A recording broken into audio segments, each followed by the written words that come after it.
this incredible idea for us to make a video that is just about the special moments, the awesome moments, the great moments that we've had throughout all the videos that we've made. So this morning we kind of just sat on the couch, being couch potatoes, watching ourselves. Gosh, yeah, we're, yeah, good morning. So we looked at those videos and we kind of put together a list of 5 that we really wanted to enjoy. We enjoyed watching them ourselves and would love to share them with you again. Basically 5 moments, and the thing that was hard about this is that we were like, sometimes when I think about like some amazing videos that we've had, it'll be like a series that's like 4 videos long, and I'm like, oh, the whole arc. For instance, like when we went to Myanmar and I got sick, like the being sick was terrible, but as a video series, it made really good, like a good like story arc and stuff. But we can't just take that and drop that into this video because it would be like 4 hours. So we had to like pinpoint moments. Moments, yeah. So these are like 5 moments that we really liked, and it's by no means like a top 5. It's just 5 moments that we saw this morning on the couch and thought that was fun, essentially, right? That's kind of how we went about it. So what was the first one that you wanted to share? Oh, yurukeras, which are like Japanese mascots. Like every company, every town, every prefecture here has its own mascot, and I've kind of fallen in love with this culture, and I really enjoy every time that I see one. I'm like, okay, we got to get a picture with that, and you have to figure out what the yurikera is first off, which is can be difficult, and then what's it for and what's it representing, and can we get a picture with it, and can we touch it? So that was one of my favorite things. So and, yeah, we went to this festival. Eric, for a surprise, just decided that he was going to drop me into this world of yurikera, and it was pretty much the best laugh I've ever had in my life. It's like infectious laughter too. It felt so good, and watching it this morning, I was actually tearing up. Not as much as in the video, but I teared up quite a bit laughing. And so this is just, we got off the bus and I hit the record button. And that's where this clip starts. And there's more to all of these clips. These are just like snippets that I'm gonna pull out of the videos that we specifically wanted to pinpoint. And just so everybody knows, there are links to all of the videos that these came from in the description box. So if you just go below that like button, right? That's how you pimp the like button, right? Yeah. Then you'll find links to if you want to see the rest of the video and everything. But all right, shut up. Let's laugh. Yeah. So let's laugh. Let's watch that video. I think I'm gonna cry. Go get him. Go. Let's go, Mom. What are you doing? There he goes. He's leaving. He's running away. Go get him. Look at him go.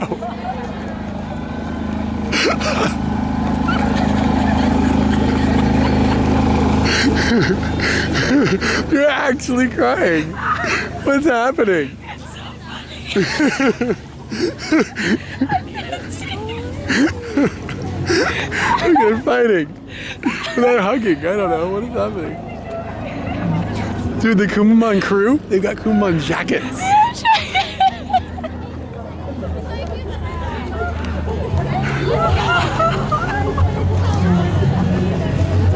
He's my friend. Oh,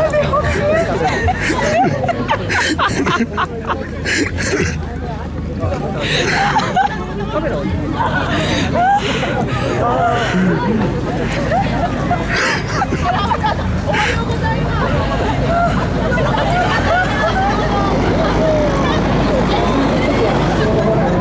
Here, there's another one. They're laughing.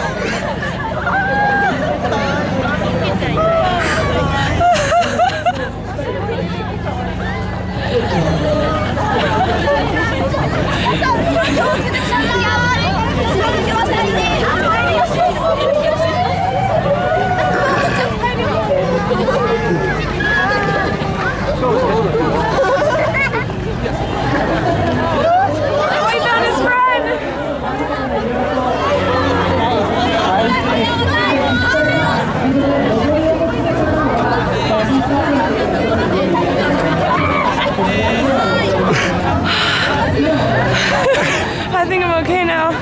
Well, that one's got wine on its head.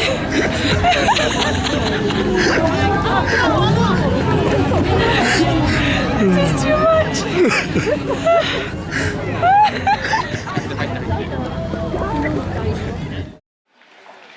The next video moment that came to mind, and actually this was the first thing I thought of when I thought about like doing this list, is we were in Myanmar maybe 3 years ago now. I don't even remember, it was a while ago.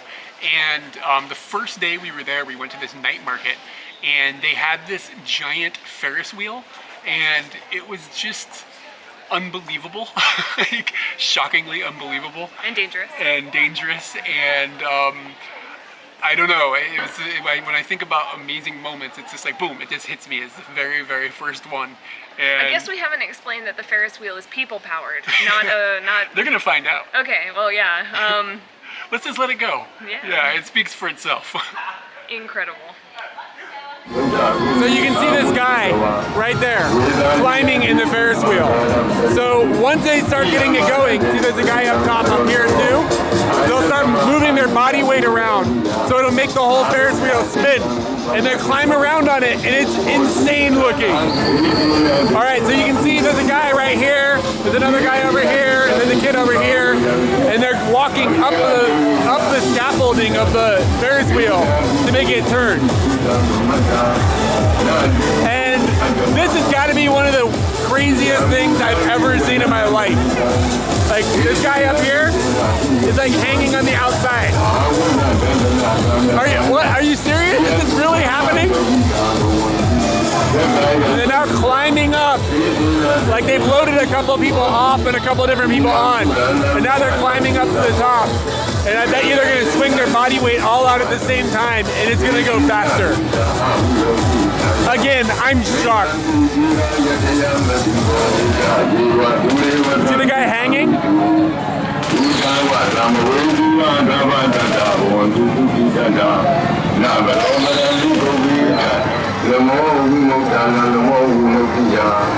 would like to point out that these guys are also wearing flip-flops. So this is how they make a Ferris wheel go. Look at that guy's upside down. That guy is upside down.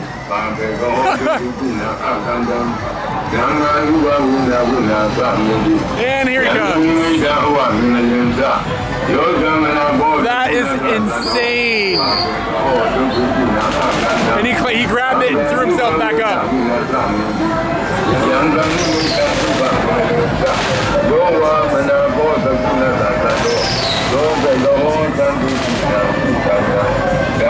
This is the world's most extreme Ferris wheel.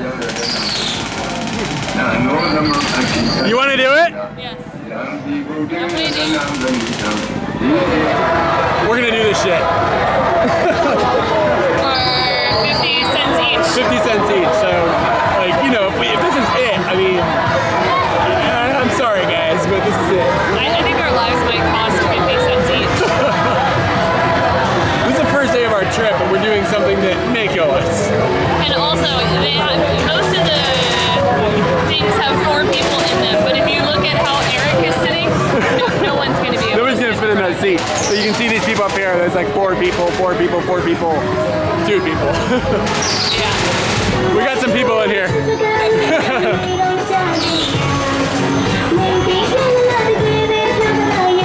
Alright, yeah, so check out their shoes. They have flip-flops on.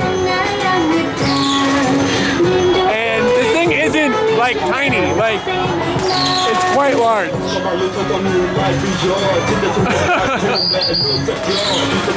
Here we go.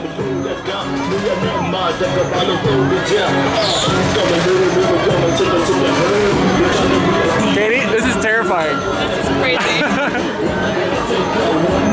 And like, there's nothing over here keeping me in. Like, I don't have anything to hold on to. I'm holding the camera. This is it. These people are kissing because it's the end.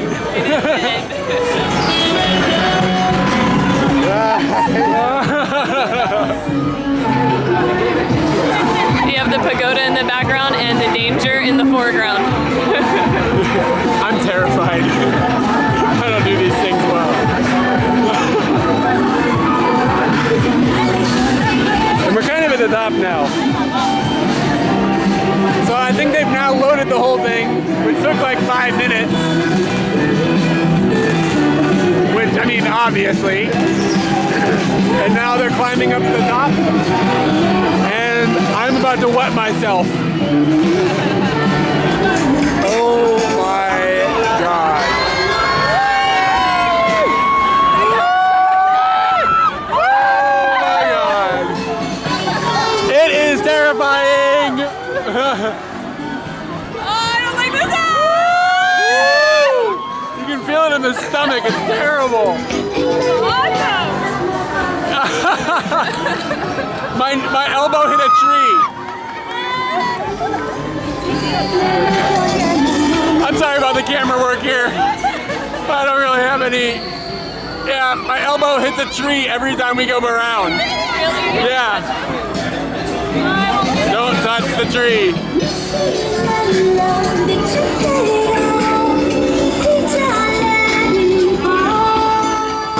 It was great. I'd do it again. Oh my God. When you hit the top of that peak, it's like, yeah, it just throws your stomach up. You're like, oh my God.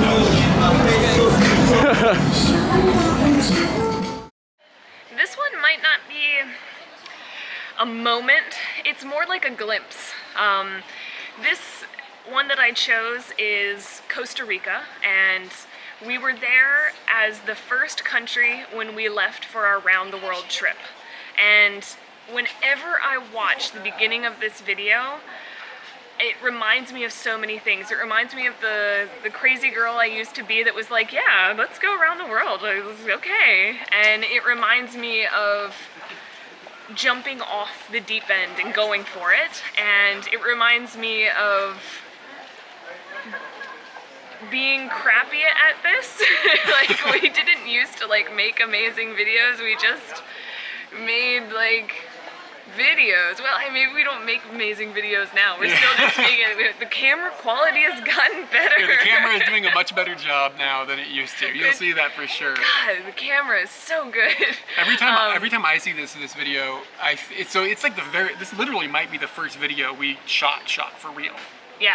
Like, And I seriously think it was. Yeah, because we got there and we were like, all right, we should make a video to tell my mom we're not dead. And Yeah. in the video, I say we're not dead. Yeah. So this is really like the first time that we ever picked up a camera in regards to this like adventure that we're on that somehow has continued to be this. And it also is a video of like, it's mostly me and the way I speak, Yeah, my her hair, voice is so different. my adolescentness is so evident and so different, and I feel like I've grown up like from that to in many ways all of the things that you see in that video. It's a jumping off point. Yeah. And yeah, so I really enjoy it, and it feels like a time capsule. Plus, it's a cannonball. Yeah.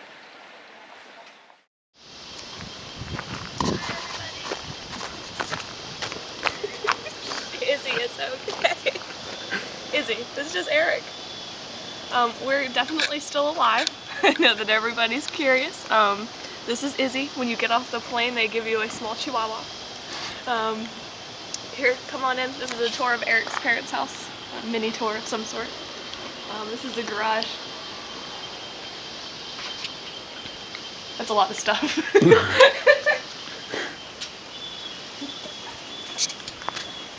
Laundry room.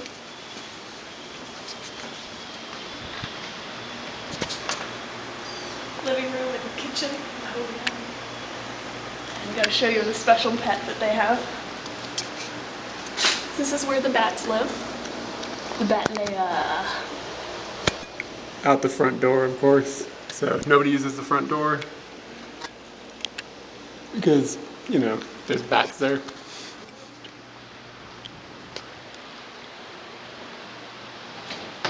Cereal in there too, kid.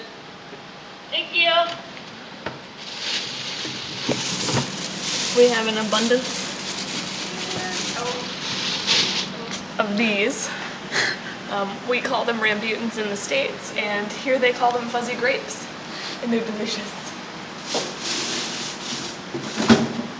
Now for the kicker on it all. Let's go outside. Come on, Izzy.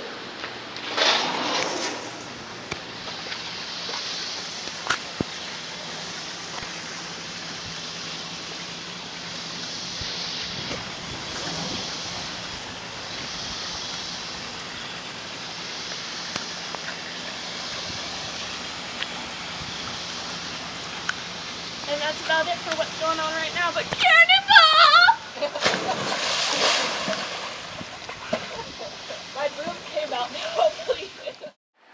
Whenever I talk to people that I'm just meeting in Japan, they often will ask me when they find out that I've traveled around a lot what my favorite place is. And it's really hard to choose because they're all so different, but my go-to answer usually is Otaru in Hokkaido. And the reason is because we've been there 2 times, one time in the summertime, and it was just this really peaceful, nice place. And then the second time we went, it was during the winter, and there was tons and tons and tons of snow. And something about the atmosphere of the place is just so chill and so loving or something. I can feel myself relaxing just thinking about it. Yeah, so we went up there a couple years ago, and the reason we were up there was for the snow festival in Sapporo, and we went to Otaru as well, which has a snow festival at the same time, and they're very different. The Sapporo one is very energetic and very commercial, and there's a lot of people and stuff, and the one at Otaru is like the polar flip. It's very relaxing and just gorgeous little town that's just covered with love piles of snow. I don't even know, it's just it's so cold outside but so warm at the same time. And I don't know if the snippet that we'll be putting into the video is going to showcase the music that Eric used in it, but I really liked the music. Went really well in this video. I'll put the music in.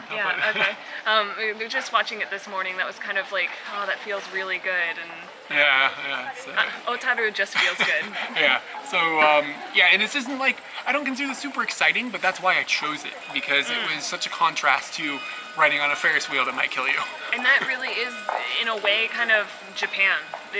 There's big contrasts, and I know that Myanmar and the Ferris wheel was in Myanmar, but that very much says there's relaxation here and there's excitement here, and that's a good way to show the differences, or at least the relaxation. I'm quite happy that we've gotten here a little early today, because you can see everyone getting ready for tonight, and they're taking buckets and filling them with snow and creating lanterns that they're going to put lights in later. And I think they do this every day to get ready for this show that they put on. There's a light show here in Otaru. In Otaru that they do every night from January to February. And I think it's amazing that they might redo everything every day. That's crazy. So everything that you're seeing tonight, or hopefully that we're seeing tonight, is fresh.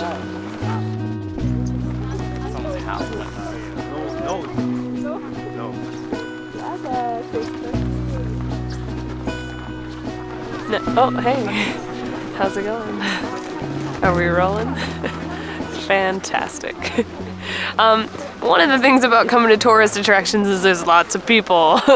So that was a bit difficult being in the midst of everyone, but we've gotten to a slow point, and right now, I've seen pictures of it, but it looks fabulous. The candles on the canal and the candles in the buckets that people were making earlier, as I showed, it just looks amazing.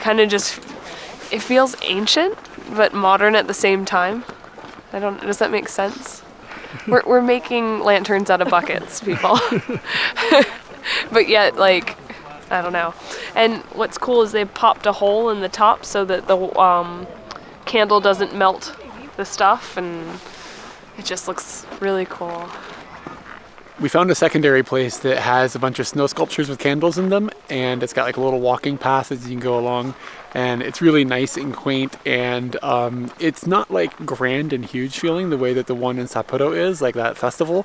This one feels a little bit more like the community is doing it, and it's a little thing that the people that live here volunteer time to do to help out with. I'm not sure if that's what's happening, but you just kind of get that vibe.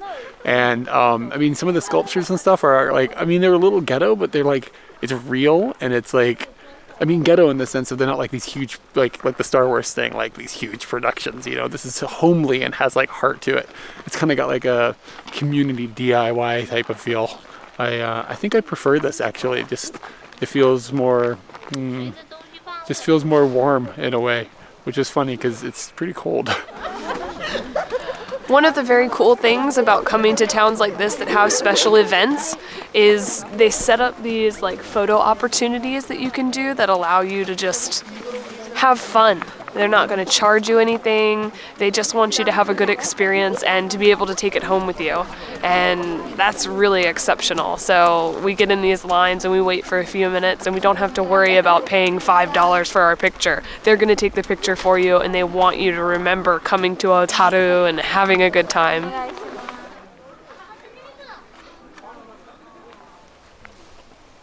They built this city on lots of snow, built this city. What was I supposed to say?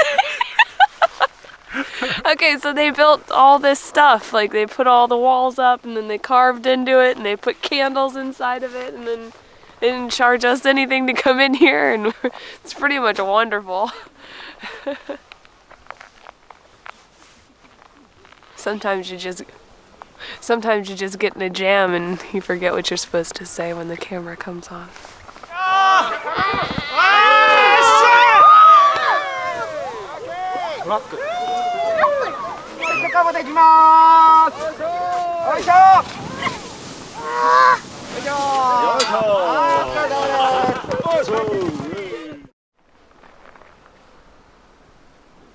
Congratulations. Nothing really beats a hot air balloon ride in Egypt during the sunrise as you're going across the Nile. Nothing really beats it. And then somehow it got even better than we could have ever imagined.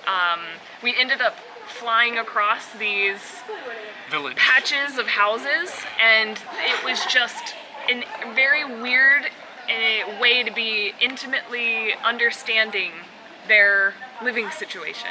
I don't know if that's the best way to say that, but in the video you will see that we just fly above all of their houses and you can see into them because they don't all have roofs. And that was... Or people sleep on the roofs, I guess. Yeah, What's going on. I guess. I mean, that could be. Some of them, it looks like you're really just looking right into the house.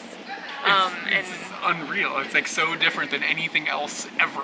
Unreal. Like, coming from, you know, an American living in Japan, you don't see that every day, that's for sure. Yeah, absolutely incredible. Would do it again. Heard that people got hurt doing it. Would do it again. Yeah, totally. Yeah. So, just enchanting and wow. So we're headed to a hot air balloon ride, we think. And so far everything's been late, as expected, but it's still dark out. It's like, what time is it? 6 a.m. maybe? Yeah.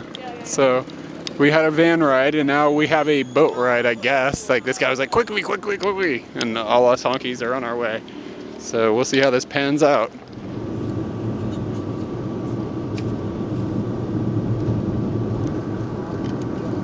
From a distance you can see the balloons like lighting up like Christmas lights. It's pretty amazing to see before the sun has come all the way up. It's just really illuminating and just like, Oh, it's taken off. vibrant. Oh my god. We are like 6 feet from this gigantic flame. It is very intense and it keeps spitting out stuff on us. I'm not sure exactly what it is, so it's hot. That balloon's over there taking off. We are still kind of at a standstill.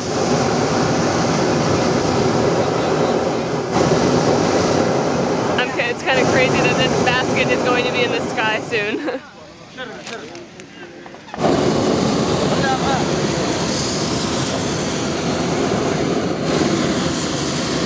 We are getting ready for takeoff.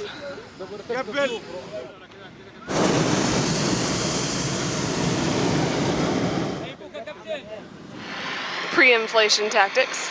Notice that the people are getting a little bit smaller. The sun is rising over there. Tons of other hot air balloons drifting off into the air. This scenery is pretty gorgeous with all the rocks and excavations that they have going on. So this is where we started. And over here is the Valley of the Kings and the Valley of the Queens. I couldn't tell you where they are exactly, but that's what it looks like from above. And then over here, got really quiet. So the sunrise over the Nile. One of the strangest things we've noticed being up here is that some of the houses don't have roofs at all. You can just see straight into the house, and I mean, How are you standing out of the sun? yeah, like sun can get in, rain if it ever happens can get in. Roofs are good. We've come down for a close graze across the vegetation here. It's really cool, having been, I think he said we were 2,500 feet. 2,500 feet, and now I guess Maybe we're a lot 1,000. less than that, 1,000 or less. Very, very close to the farms here.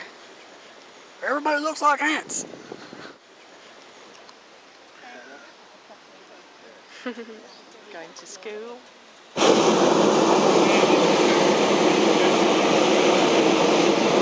Flying up to higher altitudes and looking at the sunset over the Nile and looking over the Valley of the Kings and Queens is pretty amazing, but the highlight of the balloon ride is when he lowers you down over the town, and like Katie had just said, there's not roofs on all the houses, so you can see into the houses and you can see people, it's early in the morning obviously, you can see people waking up and you can see them in bed and they're like waving, and I mean everybody is, you'd think they would feel like invaded, but they seem pretty like friendly, and they're waving and they're smiling and laughing, and all the children are going to school and they think it's a trip that all these, you know, all these people are above them in this balloon and they're all waving and laughing. And it's weird, and I specifically remember seeing a guy in bed and he had a goat like at the foot of his bed. He was like waking up and waving at the balloon. I mean, what? It's really strange. Chickens.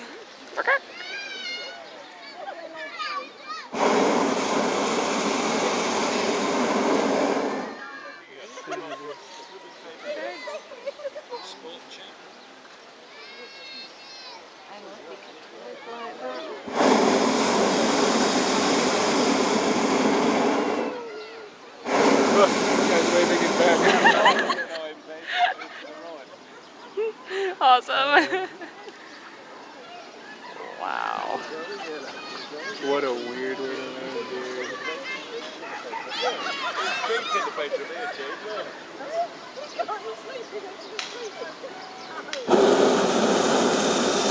There are sheets on the roof. Oh my gosh. Next to the bed. Next to the bed. Just petting the cat dog.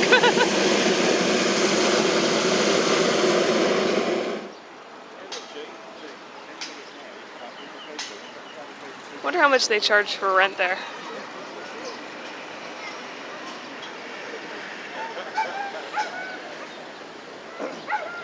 Well, that was Different. one of the most interesting things I think we've done on the entire trip. Landing.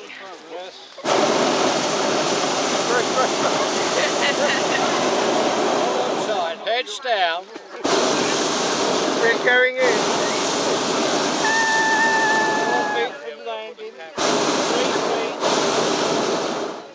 2 feet.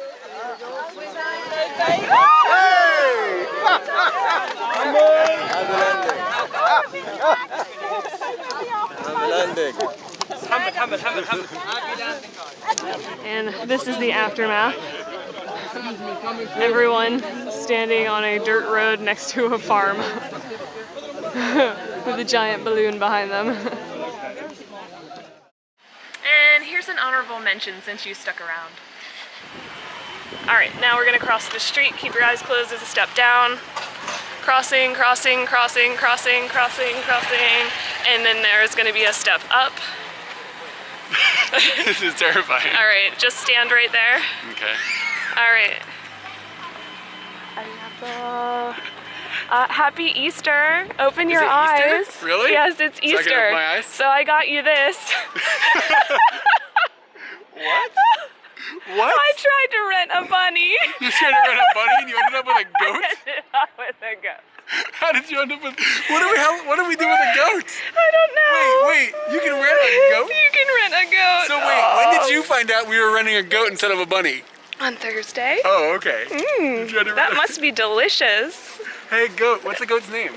Nye. Nye? No name, so we call him Nye. His name is Nye? Nye. Wait, no, don't go on the street, goat. Yeah. Okay. So, just you- on a stroll. Why could you rent a goat in the middle of a city? What is going on, Japan? Dude, just do one of those shots where you just walk off. Come on. Come on, you look mad. Come on, goat.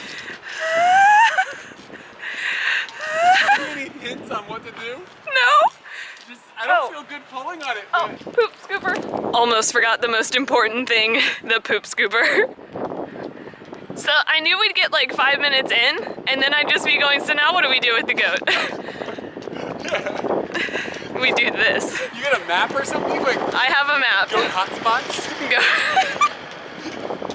Where you like to frequent. He's okay with walking and then he stops. Yeah. What? She told me that like other cats and dogs don't let him near the cats and dogs, and also she told me if there's another goat around, they will butt heads, so don't let them be near each other. There could be another goat? There could be another goat. I saw another one up there. Best moments ever. You really think so? Ever? Yeah, some of them. Totally. It's just the vibe we thought of that one morning. And if you want to see more than just those moments, like obviously you can go to all of those videos and watch more. You can find links that are down in the doobly-doo. The description box. And you can totally like this video, share these moments with your friends. Friends. That's a Rebecca Black thing, by the way. Yeah, we're kind of addicted right now. That's not good. Don't tell people that. You can definitely like and subscribe so you'll get alerts about new videos that we put up, and you can go to Facebook, Twitter, and all that stuff, all the internet stuff. And if you want to make more of these moments and share more of these moments with us, get up on Patreon. Like, that's the way to do that. Yeah, that's how we're making more of these things. Yeah, yeah. So thank you for everybody it's really that's on cool. Patreon that has ever made any amazing moment ever. Thank you. We that's not even, there's no way that word There would are ever... moments from this video that are there because we were able to, because we had support through Patreon. Yeah. Like the Otaru video about the snow and stuff. And I'm trying to think of what else was in there. Myanmar was completely... well, that wasn't Patreon, but that was our people helping first, us. like, we Crowdfunded type made, thing. like, a crowd-funded type thing and just put it out there, like, go to PayPal. The whole reason we got to go to Myanmar was because of the video project. Yeah, So. That's really cool. And that was way more than just one moment. It was amazingness. I almost died. Yeah. You did almost die. Oh, gosh. So anyway, yeah, check the description if you want to. If you haven't seen all these older videos and stuff, and you've like your interest has been piqued, you can check the description, and I'll put down links and everything so that it's easier to find them all. And we have a couple questions, and the first one is actually from somebody from Patreon, and it's Laura Christian, right? Yeah, Christian, and she says, "Are Japanese people interested in the United States presidential election? And if so, what are they saying?" We hadn't talked about that yet, had we? I don't think so. So, yes, Japanese people are actually pretty interested in it. And we were here for the last presidential election, and I don't remember it being that big of a deal. But this one, everybody in the country knows who Trump is. Like, there's no doubt. I mean, everybody knows who Hillary Clinton is too. These are neither name is like, huh, who that? But Trump is on TV all the time, like on the news, and they're talking about things he says, and like just everybody here basically thinks he's crazy. That's like, and I've had literal strangers come up to me and be like, "Are you American?" And I'm like, "Yeah." And they're like, "Well, what do you think about Trump?" Like people, strangers, and that so does not happen in Tokyo. Strangers coming up and talking to you. It's just so not a thing that ever happens. But sometimes people are so interested in it that they will actually come up to me and ask about it. And that's happened actually a couple of times. But whenever I meet Japanese people or something, the conversation always seems to steer that way. And they're just like, "So what's the deal with Trump?" And they will kind of want to know why Trump is who he is. Does he exist? Yeah, like why is he this like such a big character, and like why, like how does our culture create something that's so boisterous? He's much buoyant. Much buoyant, what's that mean? Yeah, it's macho and flamboyant at the same time. Yeah, He's he much is. buoyant. He is macho and He flamboyant. probably That's a really floats, funny. too. You think he floats when he's a Yeah, witch, or because he's buoyant. flamboyant? He's much buoyant. So anyway, yeah, people are interested in it, but not from like really a political standpoint as much as from a theatrical, or the same way that somebody would be like, "What's the deal with Paris Hilton?" Like that's kind of the same sort of like "Whoa, what in the hell?" Like that kind of question is more of what I get. So that's about as deep as I think I can go and be accurate about what people think about him. I'm sure some people have different opinions, but I don't know. This is just my experience of talking to people. And this next question is, I think this is actually a really awesome question, and it ties into actually what we were just talking about. That's funny. From Facebook, Donna Kyler, yeah? Yeah, has asked, it seems like you started making videos to share your adventures. And that's true. When we first started making videos, we had no agenda except just to show what we were up to with our friends and family. We were going to keep and to share cannonballs across the world. Yeah. We were going to make, like you saw the Costa Rica video in this. That was an example of what we were doing. It was just like, hey, here's a thing for our friends. Here's a chihuahua and some bats and a cannonball and yeah. So we're in Costa Rica. And the reason we did that is because we were going to keep we were going to type it all, and we were just like, typing is just no. So we just started making videos. So, and that's why we started making videos. So, Donna asks, it seems like you started making videos to share your adventures, but do you find that now that you need content for videos, that you would go do things you wouldn't have done if you weren't making videos? If that all makes sense. So, are there things that we've done that we wouldn't have done if we weren't, like, making videos? Does that make sense, that question? And also, do you have a good example of something that you wouldn't have done except because it would make a good video that you ended up loving or that you ended up regretting? So I think that not everything we do is done because, we need to make a video. That's far from the truth. That's far from the truth. Like... However, I think there's a lot of times where, like, when we went to Nagoya, like, we went to Nagoya because we need to make a video, let's look at a map, where can we go, like, within a reasonable budget and stuff, and we went, and the reason we went, really, was because we were like, we should make a video. How would have we gone otherwise? Probably not, but I'm glad we went. It's an awesome excuse to go do stuff. Absolutely. You know, it's not like, oh God, we got to go to Nagoya. It's like, oh boy, we get to go check something out, and we have like a driving purpose to keep looking for things to go do. You know, and I mean, there's totally places we would have gone, even, like, I think we would have gone to, like, Vietnam and stuff, even if we weren't making video series, we would have just gone for fun, you know, but, I mean, there's definitely a lot of places, especially little nooks and crannies in Japan that we've been to, that's just because of video stuff. She asked if, like, we regretted any of them. Yeah. And I would say that I've had maybe some nasty burgers in my mouth because we need to shoot a video. Absolutely. That's still, like, negative experience is still experience. Yeah. So I'm still very happy about that. So. Yeah, and I mean, even, like, I got sick in the Philippines, or I got sick in Myanmar. Those are bad experiences, but they're still experience. I don't wish we hadn't gone. I'm glad we went. I'm not glad I got sick, but I'm glad that we had the experience of going to those places. You know? Like, totally, absolutely. I'm glad that you got sick, because it showed that we can get through certain things. Yeah, next time, you did get this mosquito-borne illness. Yeah. I'm on that page too. Yeah, you are. Is getting fucked up from traveling. Oh no. Does that mean I'm getting old? Well, you're getting old anyway. Shit. Dang, that's lame. Yeah, it is. So yeah, I guess in summary, we've done things because totally have gone places because of just videos, but never like dragging our feet. No. Excited or well, I don't have any idea what that's about. Yeah. So we're going there. All right, let's go. Yeah. Like Kyushu, Kumamoto, Fukuoka. Those places are far away. Like we wouldn't have gone there. Yeah. Yeah, I don't know. I'm just trying to think of. I have trouble remembering all the places we've been in Japan. I really want to know. Like, there's got to be something that I regret.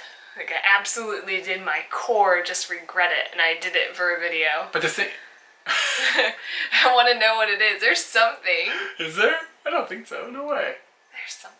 You got a mosquito-borne illness and you don't regret that. How could that not be top of the list? I made it through. Anyway, thanks guys. I hope that maybe we'll make it, if everybody likes the idea of this video and stuff, I don't want to make them all the time, but if we made another one or something in the future, maybe that would be fun. Just like a different topic. Yeah. Maybe like best, but like... I could do 5 more videos. Most moments you regret. That'd be Like hard to come up the top with. 5 moments you regret. It would just be 5 nasty burgers. Yeah. I'd watch that.